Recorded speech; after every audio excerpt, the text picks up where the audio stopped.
백성을 굶기는 지도자가 정찰 위성 발사 성공했다고 두 팔 들고 만세를 부르더라고요. 이 북한을 생각하면 한 사람 이정자의 선택이 얼마나 중요한지 되새기게 됩니다. 평양은 한때 조선의 예루살렘으로 불릴 정도로 전 세계가 주목하는 영적 부흥이 일어났던 곳이죠. 그때로부터 100년이 조금 지난 지금 전 세계의 골칫거리 조롱거리가 되었으니 기도가 절로 나옵니다. 평양하면 평양 대부흥운동이고 또 이 평양 대부흥운동하면 장대현 교회인데요. 1894년에 세례교인 8명으로 시작한 장대현 교회는 해마다 부흥해서 예배당 건물을 매년 증축해야 했습니다. 1900년에는 증축으로는 감당이 안 돼요. 아예 새 예배당을 지었는데요. 한 번에 1000명이 모일 수 있었습니다. 이 예배당을 짓는 데는 백두산 인근 압록강 유역에서 벤 소나무 2800그루가 사용되었다고 하는데, 당시 지역 개발권을 가지고 있던 러시아가 깜짝 놀라서 항의할 정도였다고 합니다. 장대현 교회는 부흥을 거듭해서 1903년부터 1909년까지 남문박교회, 창동교회, 산정현교회, 서문박교회 등을 분립개척했고요. 한국 전체에 영향을 미친 평양 대부흥운동도 이 시기 1907년에 이 교회에서 일어난 일이에요. 북한에 어서 자유가 회복되어 이런 부흥이 다시 일어나길 기도합니다. 오늘 본문에도 부흥과 분립개척이 나와요. 엘리사가 이끄는 선지학교 이야기인데요. 선지학교가 엄청나게 부흥해서 이 생도들이 거주할 새로운 처소를 세워야 했어요. 우리가 대구와 광주에 체프를 세우려고 하는 이때 이 말씀을 주시는 것이 우연이 아니라고 생각이 되고, 정말 우리는 묵상하는 교회에 맞다고 생각이 됩니다. 오늘 말씀을 통해 거주할 처소를 세우려면 어떻게 해야 하는지 생각해 보겠습니다. 첫째로 부흥으로 이어지는 양육이 있어야 합니다. 1절이에요. 선지자의 제자들이 엘리사에게 이르되 보소서, 우리가 당신과 함께 거주하는 이곳이 우리에게는 좁으니, 처소가 좁대요. 부흥했다는 뜻이죠. 왜 부흥을 했을까요? 이때가 언제입니까? 엘리사의 가난한 과부 여인, 남편이 죽었죠. 과부가 됐어요. 부자인 수넴 여인, 남편과 안 통하죠. 이방인 나아만 등 평신도와 이방인은 이렇게 분별을 하고 순종을 했는데요. 엘리사의 수제자 게하시는 도리어 분별을 못합니다. 기회만 되면 스승의 지팡이로 권세를 휘두르고 스승까지 팔아가며 지어낸 거짓말로 큰 돈을 탈취했어요. 평신도들보다 수제자가 가장 골칫덩이가 되고 있는 모습을 보여줍니다. 그리고 게하시가 얼마나 거룩해 보였으면 수제자가 되었을까요? 평신도들은 힘드니까 다들 고정관념 없이 살려고 다들 오셨어요. 근데 이런 성도들을 인도해야 하는 사역자들은 사역하려고 와서 경건을 이익의 재료로 쓰고자 하니 구속사가 도리어 들리지 않고, 평신도의 부흥에 비해 사역자들은 구속사의 말씀이 들리지가 않았어요. 대표적인 제자가 게하시라고 할 수 있죠. 그런데 참다 게하시의 탐심을 엘리사가 나병으로 치료했어요. 그랬더니 도리어 이 공동체가 지금 부흥을 하는 이상한 일이 일어났다는 거예요. 게하시를 치리하지 않고 덮고 갔다면 그 당시는 지나갔겠지만 이 공동체는 부흥은 없고 분열이 기다리고 있었을 거예요. 그런데 치리하는 이 공동체는 믿을만 하다는 것이죠. 우리도 치리를 하는 교회지요. 평신도 사역자 모두 치리를 해왔습니다. 물론 치리만 있는 게 아니고 세례 성찬 치리가 골고루 있었죠. 바로 이것이 양육이에요. 양육이 제대로 되어지니 부흥이 되어졌어요. 양육의 원칙은 철저히 말씀 적용이었습니다. 결국 부흥을 내려놓으니까 부흥으로 이어지는 양육이 되었어요. 자, 1절에 우리가 당신과 함께 거주하는 이곳은 선지자와 그의 제자들이 함께 생활하는 단순한 기숙사가 아니에요. 이 언어로 보면 우리가 당신 앞에 앉아 있는 이곳이거든요. 4장 38절에도 나왔어요. 엘리사 앞에 제자로 앉아 가르침을 받는 곳이라는 뜻이에요. 그러니까 선지 학교예요. 오늘로 말하면 신학교예요. 곧 하나님의 사람들이 모여 말씀으로 양육을 받는 곳이에요. 그래서 또한 교회이기도 합니다. 예수님도 가르치고 전파하고 치유하셨어요. 티칭, 프리칭, 힐링이죠. 근데 잘 가르쳐야 전파가 되고 치유가 일어나는 거예요. 우리도 교회가 치유 집회 한 번도 안 했는데 성경을 제대로 읽히고 가니 매주일 치유가 일어난 줄 믿습니다. 이렇게 선지학교에서 선생님 앞에 앉아 있는 사람이 제자예요. 제자들이 함께 앉아서 뭐 합니까? 선생님의 말씀을 듣습니다. 그게 배움의 기본이죠. 양육의 시작입니다. 그랬더니 이제 양육이 잘 돼요. 듣기만 하는 게 아니라 선생님께 말할 때도 있더라고요. 이 왕사부 엘리야 선생님이 승천하시기 전에 제자들은 엘리사 선생님께 여호와께서 오늘 당신의 선생을 당신의 머리 위로 데려가실 줄을 아시나이까? 이건 걱정의 질문이에요. 엘리사 선생님께 대책이 있는지 걱정스럽게 물었어요. 제자들이 엘리사에게 또 한 말이 있어요. 엘리야가 떠나고 엘리사가 그 겉옷을 가지고 요단강을 가르고 건넌 것을 본 직후에 2장에 엘리사의 성령의 역사, 엘리야의 성령의 역사가 엘리사 위에 머물렀다. 걱정의 안도로 바뀐 감탄의 외침이 되었어요. 또 제자들이 흉년에 굶다가 겨우 들호박국을 끓였는데 거기 독이 있었어요. 그러니까 또 하나님의 사람이여 솥에 죽음의 독이 있나이다. 그리고 두려움의 외침의 말을 했어요. 그리고 네 번째 나온 제자들의 말이 오늘 1, 2절이에요. 예, 다시 읽어요. 우리가 당신과 함께 거주하는 이곳이 우리에게는 좁으니 우리가 요단으로 가서 거기서 각각 한 제목을 가져다가 그곳에 우리가 거주할 처소를 세우사이다. 한마디로 말하면 이제 좁으니까 이제 요단강 근처에 거주할 처소를 세우자는 제안의 말을 또 하는 거예요. 지금까지 맨날 현실의 문제 앞에 걱정하고 두려워하던 제자들, 그리고 놀라운 능력에 감탄하던 제자들이 이제 많이 커가지고요, 자기들의 의견을 제안합니다. 게다가 아주 자랑스러운 제안을 합니다. 제자가 많아져서 선지학교 건물이 좁아졌으니까 추가로 건물 하나 세우자는 거예요. 신이 나서 당당하게 선생님 앞에 나와서 조르는 제자들의 모습이 그려지시죠. 그러니까 제자들이 엘리사를 회사 사장쯤으로 생각해서 무조건 충성해서 아무 말도 못하면 그 양육은 실패한 거예요.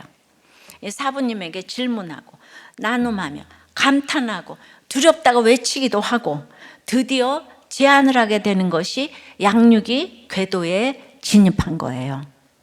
사실 당시 상황을 생각해 보면 제자들이 너무너무 기뻐하는 마음이 이해가 됩니다. 여전히 이스라엘은 악한 왕 여호람의 통치 아래 있었어요. 영적으로는 우상 숭배로, 육적으로는 가문과 이웃나라의 침략으로 살 길이 캄캄한 암흑이었어요. 그러니까 대단한 능력의 선지자 엘리야도 이세벨 아합에게 쫓겨 로뎀나무 아래 홀로 앉아서 죽기를 바랐었죠. 그땐 정말이지 선지자 선생님도 제자도 아무도 없이 홀로 남았어요. 그때 하나님이 엘리야에게 엘리사를 제자로 만나게 하셨습니다. 시간이 흘러 이제 제자들이 늘었어요. 베델과 여리고 등지에 모여 선지학교 공동체 생활을 하게 되었습니다. 하지만 아무리 엘리야에서 엘리사로 승계가 이루어져도 여전히 같이 믿는다고 하면서도 여기 엘리사 공동체는 여전히 사회적으로 소수였고 비주류였습니다. 하나님을 배척하는 왕이 다스리는 이스라엘에서 왕따였기 때문에 여전히 생존 자체가 문제인 공동체였어요.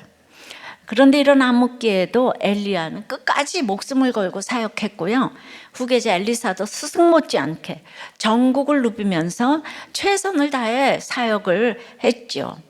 여호와의 손을 힘입어 메마른 개천에서 물이 나오게 하고 기름 한 그릇에 기적을 일으키고 수냄 여인에게 아들을 낳게 하며 그 아들이 죽자 다시 살리고 독이 든 죽을 해독하고 적국 장수 나아만의 나병을 고치는 등 그야말로 경천동지할 능력으로 하나님의 말씀을 계속 전했습니다. 그 열매가 이제 게하시의 치리와 맞물려 여지껏 생존이 걱정이던 선지생도 공동체에 부흥이 일어났습니다. 부흥도 그냥 부흥이 아니고요, 그냥 이 거주하는 처소로는 다 수용할 수 없을 만큼 학생들이 몰려드는 대단한 부흥이 일어났어요. 사실 공식적으로 기록된 신학교도 이미 2개가 있잖아요. 베델과 여리고에 있습니다. 그런데 두 곳 모두 엘리사의 제자들이 모여 있는 곳이니까 두 개의 신학교가 아니라 한 개 신학교의 두 캠퍼스, 두 채플입니다. 이름이 뭘까요? 오늘 본문 1, 2절에 제자들이 자기를 우리라고 말하는 게 4번이나 나오지요. 그러니까 우리들 신학교 하면 딱 맞지 않겠어요? 근데 성경은 늘 우리 편을 들어요. 언제나 그냥 우리는 진짜 묵상하는 교회 많습니다. 신학교는 또 교회니까 우리들 교회는 셈이에요. 우리들 교회에 베델 채플과 여리고 채플. 우리들 교회도 힘은 차고 넘치니 어쩔 수 없이 판교 채플을 세웠잖아요. 엘리사의 우리들 신학교도 한 곳이 차면 다른 곳으로 보냈으면 되었을 텐데요. 두 곳 모두 차고 넘쳤던 것 같아요. 그래서 이제 요단강에 새로운 채플 캠퍼스를 세우자고 제자들이 나서서 엘리사 선생님께 요청하는 거예요. 그럼 왜 이렇게 거주하는 곳이 차고 넘치는 부흥이 일어났을까요? 사람들이 살아났기 때문이죠. 어떤 사람들이요? 선지생도인 남편을 잃은 과부이기도 하고 가난하기도 하고, 아까도 말했지만 아들을 낳지 못한 수냄 여인은 부자지만 남편하고 안 통해. 나병 걸린 나아만 장군 등 여러 문제로 죽어가는 사람들이 엘리사 선지자를 만나 살아났어요. 그렇게 살아난 입소문을 들은 사람들이 엘리사가 있는 선지학교로 몰려들었을 것이고요. 살아나는 역사가 계속 일어났을 것입니다. 살아나는 사람들이 많아지면 살고 싶은 사람들이 모여들기 마련이죠. 그러려면 그들을 섬긴 일꾼도 많이 필요하고, 이것이 교회 공동체가 부흥하는 원리입니다. 부흥은 교회의 목적이 아니라 결과예요. 교회의 목적은 사람을 살리는 구원입니다. 우리들 교회도 그렇잖아요. 저는 목회하려고 교회를 개척하지 않았어요. 어찌 교회 부흥이 제가 상상이나 했겠습니까? 그죠? 이혼하려는 한 사람 찾아가 이혼을 말리고, 죽겠다는 사람 날마다 그거 말리고, 그렇게 그런 사람들이 모였어요. 오늘도 이혼하고 싶은 사람 꼭 왔어요. 어제는 결혼식 주례인데도 이혼하고자 하는 사람 한 사람 왔어요. 목사님, 주례에서도 이혼하지 말래 이런 주례사가 어디 있겠습니까? 매주 그렇게 합니다. 그래서 살아난 사람들의 간증을 듣고 살고 싶어서 모이든 사람들에게 그저 그날 본문으로 말씀을 전했어요. 그렇게 하루하루 살다 보니까 20년이 그야말로 수일같이 지나갔어요. 그래서 우리는 힘은 때문에 늘 장소 걱정을 해야 하게 되었어요. 그래서 굉장히 중요한 것은요, 살아나는 기적은 하늘에서 뚝 떨어지는 게 아니라는 거예요. 자, 기름 한 그릇의 기적, 아들 낳는 기적, 평안을 누리는 기적, 눈을 뜨는 기적, 말씀대로 남는 기적, 나병이 고침받는 기적. 우리가 이 기적의 이야기들은 다 살펴보았어요. 이 기적 하나하나 나오기 위해 하나님이 어떻게 말씀을 하셨고, 그 말씀을 들은 선지자와 사람들이 어떻게 순종하며 적용했는지 자세하게 묵상했어요. 했지요? 공통된 스토리가 무엇입니까? 하나님이 말씀과 사건을 통해서 엘리사도 키워가시고 사람들도 키워가시고, 그들의 그런 성장을 통해 말씀에 담긴 메시지도 키워가시는 것 아니었어요? 기적 자체보다 더 중요한 것은 이제 그들이 믿음으로 성장하고 구원의 메시지가 풍성해지는 것이죠. 이것이 무엇입니까? 바로 양육이에요. 그래서 엘리사의 선지학교는 우리가 당신과 함께 거주하는 이곳이에요. 우리가 당신 앞에 앉아있는 이곳이에요. 우리가 당신 앞에서 말씀을 들으며 배우는 이곳이에요. 다시 말해 우리가 말씀으로 양육받는 이곳이에요. 기적이 부흥을 만드는 게 아니고요, 양육이 부흥으로 이어진다는 거예요. 기적은 일시적이죠. 기적으로 일어난 부흥은 일시적일 수밖에 없어요. 하지만 말씀에 의한 양육은 말씀이 영원함으로 영원히 이어집니다. 우리가 천국 가서도 하나님께 직접 양육을 받게 되지 않을까요? 그러리라고 믿습니다. 하나님께 직접 양육을 받는 것, 생각만 해도 설레지 않아요? 그게 우리가 천국에서 누릴 기쁨 아니겠습니까? 말씀이 영원한 만큼 양육도 영원하니까요. 양육에서 이어진 부흥 또한 영원할 줄 믿습니다. 양육을 통해 진정한 부흥이 일어날 때 거주할 초소를 세우게 됩니다. 적용 질문이에요. 말씀으로 양육받아 살아난 경험이 있습니까? 내 교회를 사랑합니까? 이유는 무엇입니까? 거주할 처소를 세우려면 양육을 통한 부흥이 일어나야 되고, 두 번째는 내 힘에 대한 신뢰가 떨어져야 돼요. 내 힘을 내려놔야 돼요. 2절부터 4절이에요. 우리가 요단으로 가서 거기서 각각 한 제목을 가져다가 그곳에 우리가 거주할 처소를 세우사이다 하니, 엘리사가 이르되 가라 하는지라 그 하나가 이르되 청하건대 당신들 종들과 함께 하소서 하니, 엘리사가 이르되 내가 가리라 하고 드디어 그들과 함께 가니라. 무리가 요단에 이르러 나무를 베더니, 이제 전국적인 가뭄이 이어졌기 때문에 이제 성전 건축에 쓸만한 나무 구하기가 쉽지 않았던 것 같아요. 그래서 제자들은 그나마 목재를 구할 수 있는 요단 강에 가서 나무를 베어 새롭게 우리가 거주할 처소를 세우자고 하죠. 아까 장대현 교회도 압록강에서 소나무 베어다가 지었다고 했잖아요. 대구 채풀은 낙동강, 광주 채풀은 영산강에서 나무 조각 하나 가져와야겠어요. 새로운 채풀을 세워야 할 정도로 부흥한 것을 누가 가장 기뻐했겠어요? 당연히 엘리사 아니겠습니까? 얼마나 엘리야 선지자가 외롭게 고군분투하면서 하나님께 충성한 거를 엘리사는 누구보다 자세히 봤잖아요. 그리고 그 외로운 사역을 엘리사가 그대로 물려받아서 이어가고 있어요. 그런데 이제 학교가 차고도 넘치는 부흥이 일어났습니다. 그러니까 새로운 처소를 세우자는 제자들의 제안에 고민하지 않고 가라고 허락합니다. 그런데 가라는 엘리사, 이 선생님의 허락을 들은 그들은 자기들끼리 가지 않겠다는 거예요. 당신도 종들과 함께 하소서, 결단을 내리시고 종들과 함께 가소서, 막 매우 강력한 요청을 표현합니다. 선생님이 함께 가지 않으면 우리도 안 간다. 하나님의 사람 엘리사가 함께 하지 않으면 자기들의 계획이 아무리 좋고 유익해도 소용이 없다는 것을 이제 제자들이 알게 됐어요. 그럼 제자들이 양육이 좀 된 걸까요? 된 걸까요? 네. 아무튼 제자 한 명의 간청에 엘리사는 주저하지 않고 드디어 이제 내가 가리라 대답합니다. 그리고는 함께하는 우리 공동체가 되어서 모두 함께 요단강에 도착해서 학교 건축에 쓸 나무들을 베기 시작합니다. 모두가 각각 한 제목을 가져다가 처소를 짓겠다는 마음으로 열심을 냅니다. 잔뜩 기대에 차서 일을 시작하자마자 사건이 생겨요. 5절입니다. 한 사람이 나무를 벨 때에 새도끼가 물에 떨어진지라 이에 외쳐 이르되 내 주여, 내 죄인은 빌려온 거예요. 하나님, 이게 얼마나 대단한 새도끼인지 알아요. 이러는 거예요. 엘리사가 살던 때는 BC 9세기였는데 철기 시대 초기인 거예요.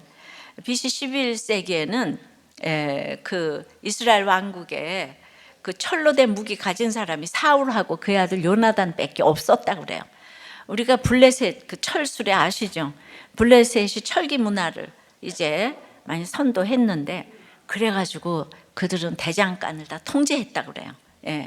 무기 가지고 잘못될까. 바알을 섬기는 이세벨도 아마 대장간을 통제하고 무기를 만들지 못하게 했을 것 같아요. 오늘날로 하자면 새도끼는 최고급 전기톱일 뿐만 아니라 또 빌려준 사람도 그렇다면 신앙 고백으로 돕고자 한 것일 수가 있어요. 근데 다른 사람이 돌도끼로 한 그루를 겨우 벨 때, 청동도끼로는 두 그루를 겨우 벨 때, 쇠도끼를 쓴 그 생돈을 막 10그루 수복으로 막 벨 수 있었을 거. 그 신나게 열심히 뱄어요. 너무 열심히 베다가 도끼머리가 자루에서 다 빠져나갔어요. 근데 도끼머리가 날아가는 거는 사실 흔한 일이긴 합니다.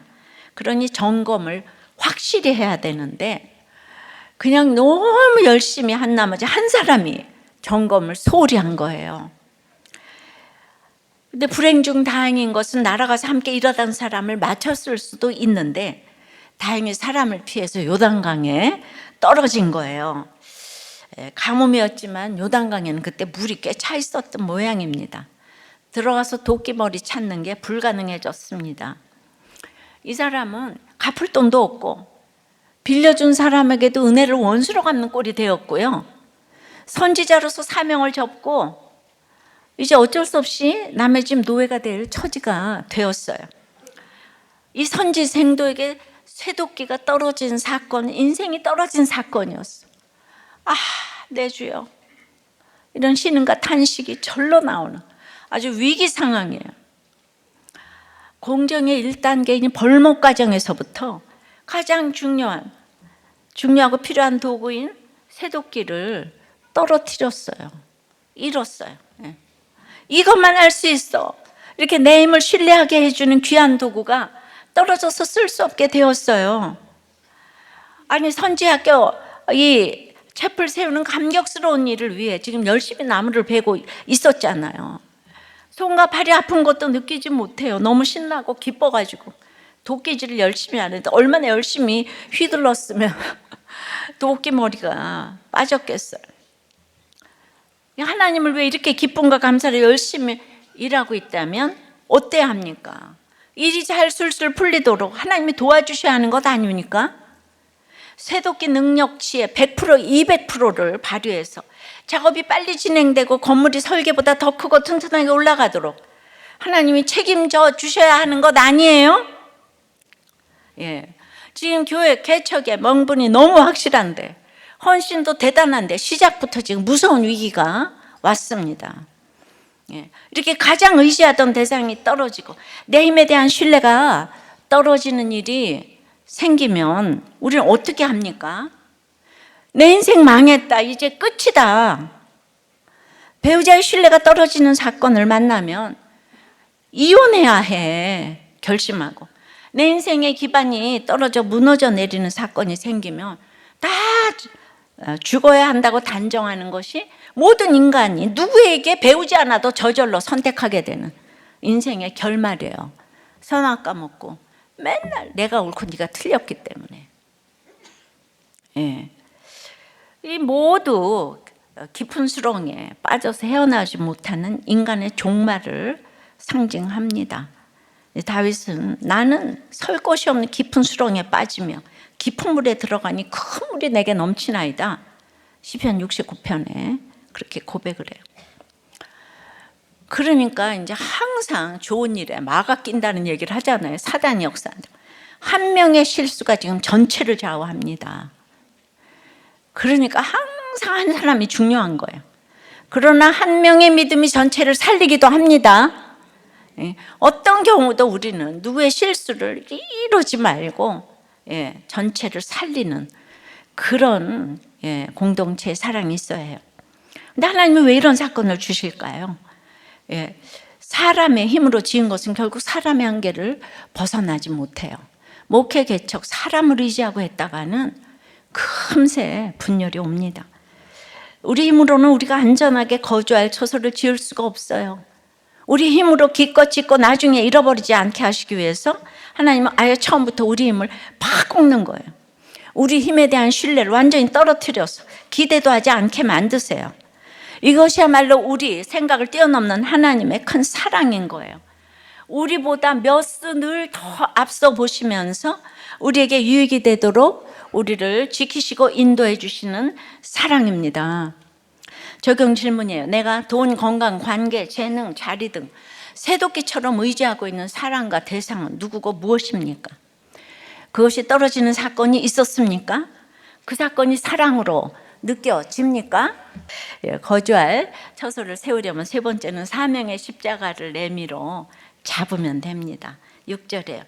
하나님의 사람이 이르되 어디 빠졌느냐 하며 그것을 보이는지라 엘리사가 나뭇가지를 베어 물에 던져 쇠도끼를 떠오르게 하고, 엘리사가 쇠도끼가 어디 빠졌는데 내 힘으로 할 수 있는 게 아무것도 없는 그 장소, 그 상황, 그 환경을 피하지 말고 직면하라는 요구예요.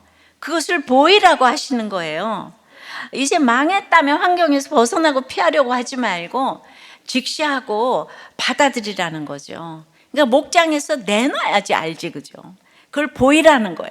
아무리 힘들어도 가만히 있으면 다 아파서 이 사람들 병들어서 죽잖아요, 그죠? 그리고 그냥 다 휘두르겠죠. 오죽하면 6년 동안 이렇게 날마다 싸웠겠어요. 말씀이 참 위대한 거예요. 그래서 이제 새도끼가 떨어진 장소를 딱 보여줬어요. 할 수 있는 게 없어. 그냥 솔직하게 내 얘기를 하는 거예요. 근데 이상한 행동을 하죠, 엘리사가. 나뭇가지를 베어 물에 던져요. 예. 물구멍에는 소금을 던져서 나쁜 물을 고치고, 솥에 가루를 던져 해독이 되니까 해독 공동체고, 그죠? 나뭇가지를 물에 던져 깊이 가라앉은 새도끼를 떠오르게 합니다. 예. 지금 아무리 무거운 새도끼가 없어지고 가라앉았어도 나뭇가지를 넣으니까 떠올랐잖아요. 예. 예. 모세가 홍해 바다를 건너는 대단한 기적을 행했는데 사흘길을 걷고 물이 써서 못 마시니 백성이 원망했다고 하는 거예요. 내가 예수 믿어도 환경이 조금만 안 좋으면 그렇게 원망을 하는 거예요. 그랬더니 여호와께서 산나무를 가리키시니 모세가 물에 던지니 물이 달게 되었다고 해요. 자, 오래된 나무가 아니에요. 나무를 물에 던지려면 나뭇가지를 베어서 던져야 되잖아요. 그러니까 우리가 일상에서 보는 것으로, 일상에서 십자가를 던지면 쓴물도 달아지고 새도끼도 떠오르게 된다는 것입니다. 초대교회 교우들도 이 장면에서 예수님의 십자가를 생각했다고 해요.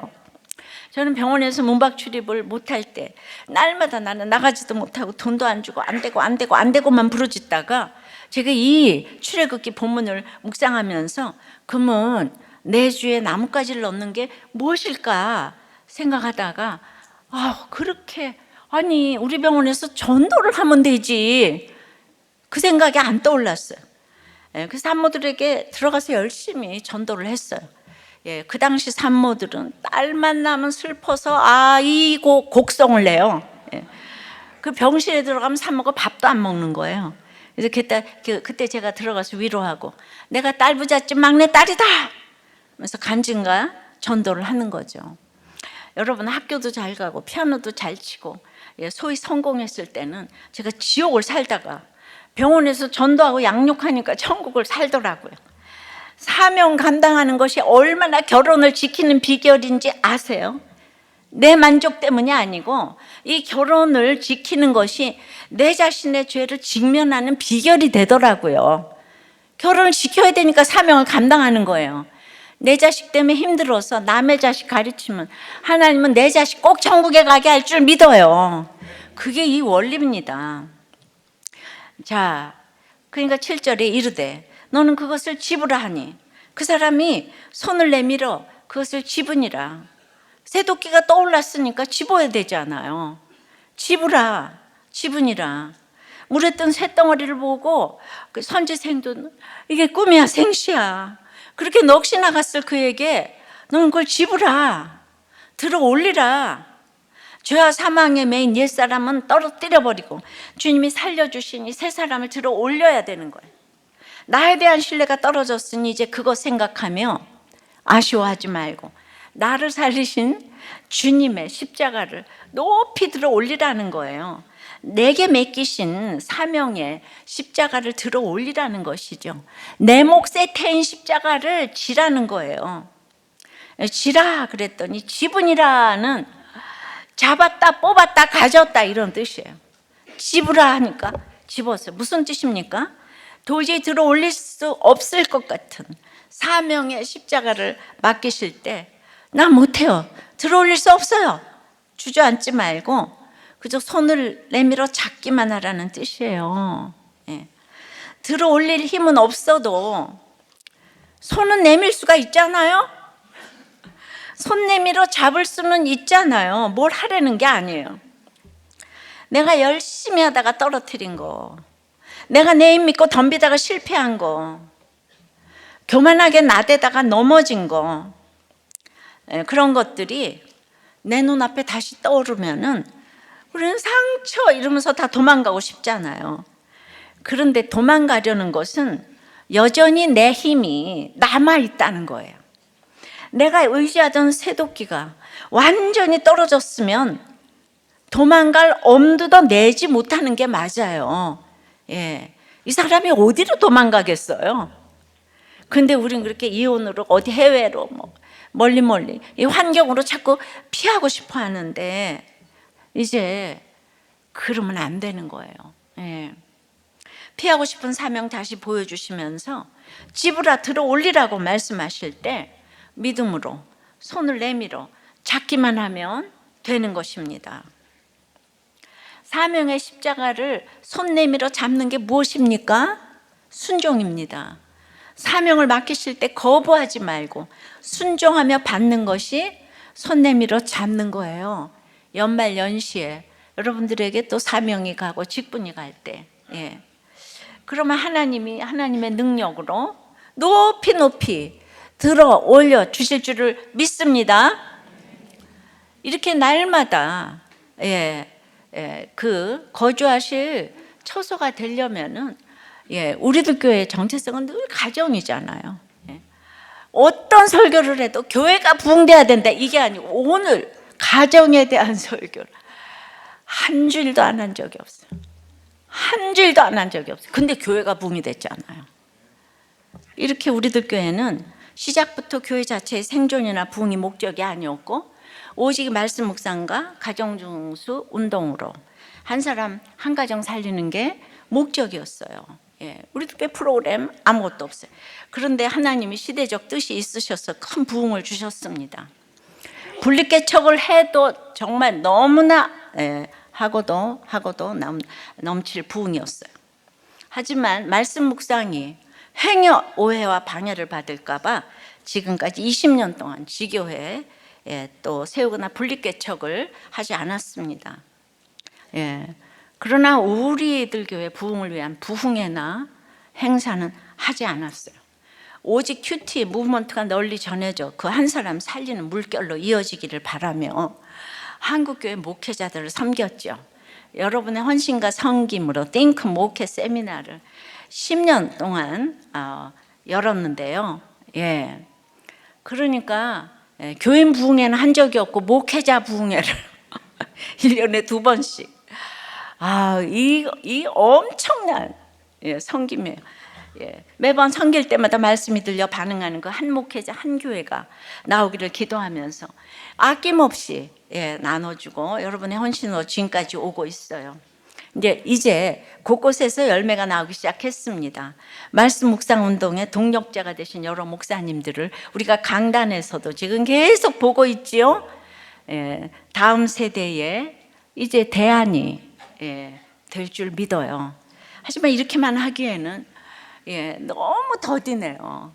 우리가 구속사 말씀의 방파제를 목회 세미나만 가지고 세우기에는 시간이 너무 촉박하다는 결론을 내렸습니다. 20년 동안 멀리 저 전라도와 경상도에서 이곳까지 매주 오가며 예배 처소에 거주하신 양쪽에 한 수백 분의 합쳐서 성도님들이 계세요.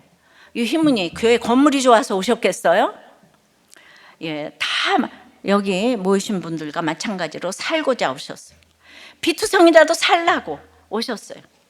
내가 그분들에게 목회자 한번 파송하면 교회가 되는데 이곳에 교회 개척하지 않기가 더 힘들었어요.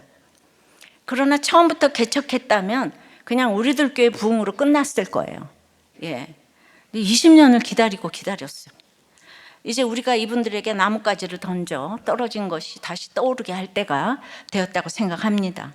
특별히 대구와 강주에 제일 먼저 세우게 된 것은 가장 어려운 영호남 지역 감정의 본산지들이잖아요. 그리고 제가 계속 지역 감정 기도한 거 아시죠? 여기는 유입 인구가 거의 없어서 아주 배타적이고 목회의 불모지라고도 합니다.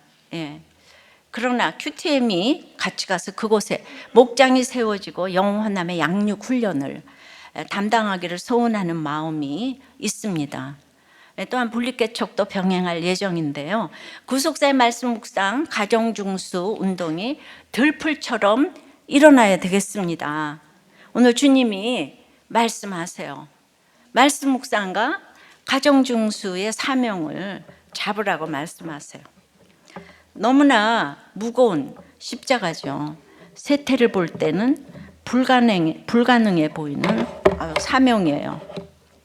그리고 그러나 또한 너무 귀한 사명의 십자가입니다.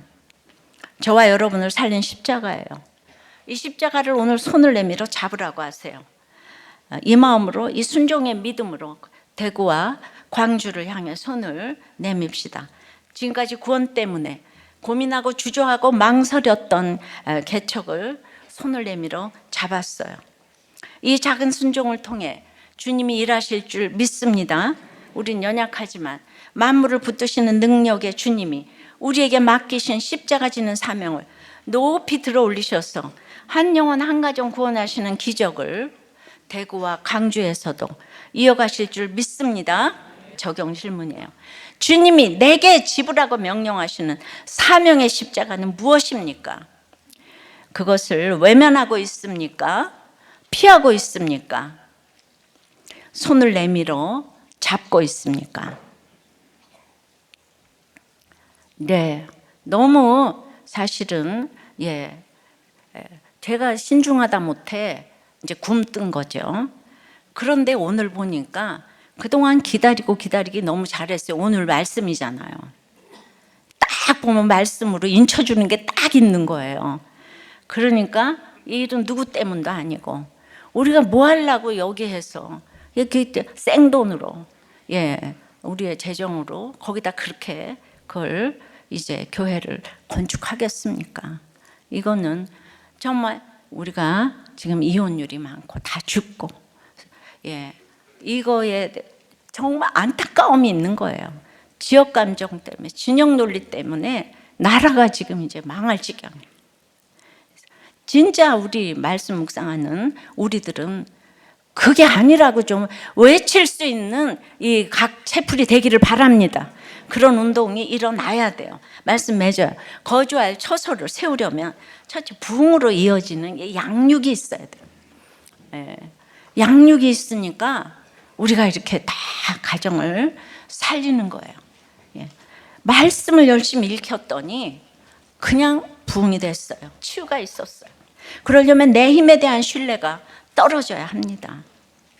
사명의 십자가를 손내밀어 잡으면 되는 거예요.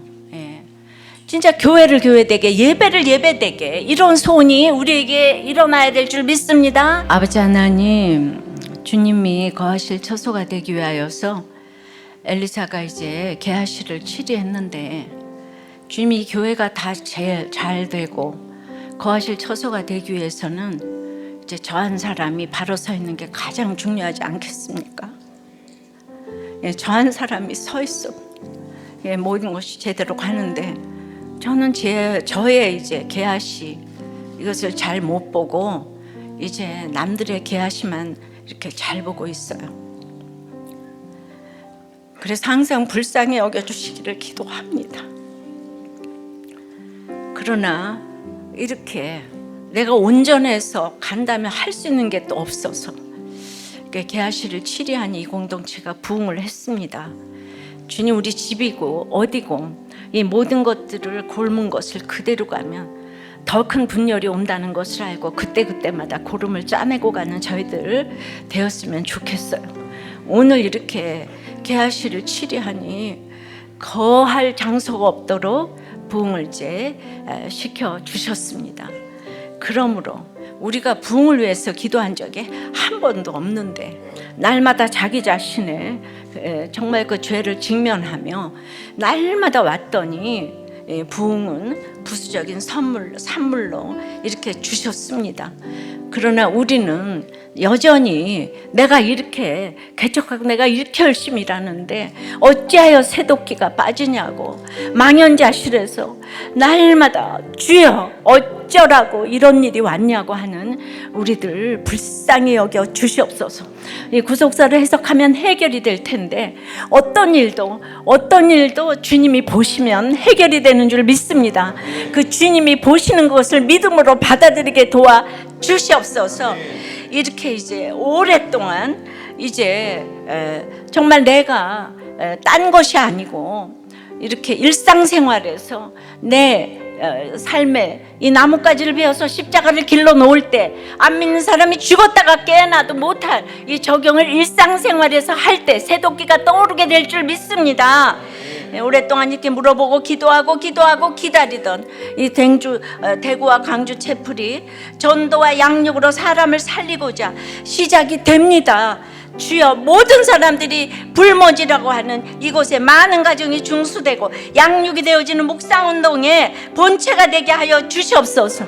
어떤 사탐도 틈타지 않게 하여 주시고 주님의 처소가 되게 하여 주시되, 항상 내적인 분열이 제일 무섭다고 했사오니 한마음이 될 수 있도록 이 대구와 광주의 공동체를 붙들어 주시옵소서. 주여, 불쌍히 여겨 주시고 살려 주시옵소서. 예수 그리스도 이름으로 기도드리옵나이다. 아멘.